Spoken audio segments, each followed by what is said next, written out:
নতুন বছরের শুরুতেই ঝোড়ো ব্যাটিং বিজেপির। শুভেন্দু সুকান্তর ম্যাজিকেই ঘোল খাইয়ে দিল তৃণমূলকেই। বিজেপির সদস্য সংগ্রহের সূচনা করার সময় লক্ষ্যমাত্রা বেঁধে দিয়ে গিয়েছিলেন অমিত শাহ। বলেছিলেন বাংলা থেকে 1 কোটি সদস্য সংগ্রহ করতে হবে। কিন্তু প্রথমত রাজ্য বিজেপির সদস্য সংগ্রহ অভিযানে আশানুরূপ হয়নি, ফলে কেন্দ্রীয় নেতৃত্ব অসন্তুষ্ট হয়েছিল। এর ফলে বঙ্গের কেন্দ্রীয় পর্যবেক্ষক সুনীল বনসলের কাছে ধমক জুটেছিল রাজ্য বিজেপির কপালে। 7 সপ্তাহ ধরে রাজ্য বিজেপির সদস্য সংখ্যা পৌঁছেছিল 26,62,000-এ।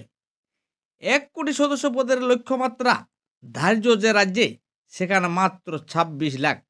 আর এতেই কেন্দ্রীয় বিজেপির নেতৃত্ব কড়া ধমক দিয়েছিল রাজ্য বিজেপির নেতাদের।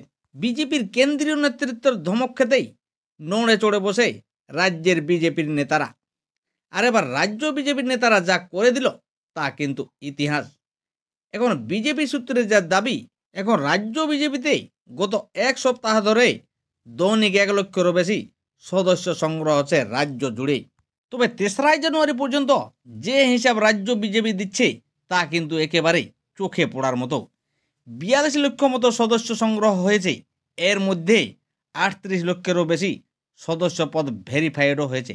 অর্থাৎ মোবাইলে মিস কল দিয়ে 42 লক্ষ যারা প্রাথমিক সদস্য হয়েছেন, তাদের মধ্যে 38 লক্ষেরও বেশি লোকের কাছে বিজেপির সক্রিয় সদস্যরা সরাসরি পৌঁছেছেন। এবং ওই সদস্যদের নাম, বয়স, ঠিকানা, phone number, booth number, postal index number, বয়স, পেশাসহ মোট 8টি ব্যক্তিগত তথ্য সংগ্রহ করেছেন। তাছাড়া এদের ভেরিফাইড প্রাথমিক সদস্য হিসেবেও ধরা হয়েছে। তবে রাজ্য বিজেপির ইতিহাসে এত সংখ্যক ভেরিফাইড সদস্য রেকর্ড বলেও কিন্তু বিজেপির একটি অংশ দাবি করেন। তবে বছরের শেষ ও বছরের শুরুতে এই 2 সপ্তাহে রাজ্য বিজেপির নেতারা যে ম্যাজিক দিলেন, তাতে 26 লক্ষ বিজেপির সদস্য সংখ্যা থেকে বেড়ে হয়ে যায় 42 লক্ষ। আর এতেই চিন্তার ভাঁজ পড়ে যায় রাজ্যের শাসক দলের।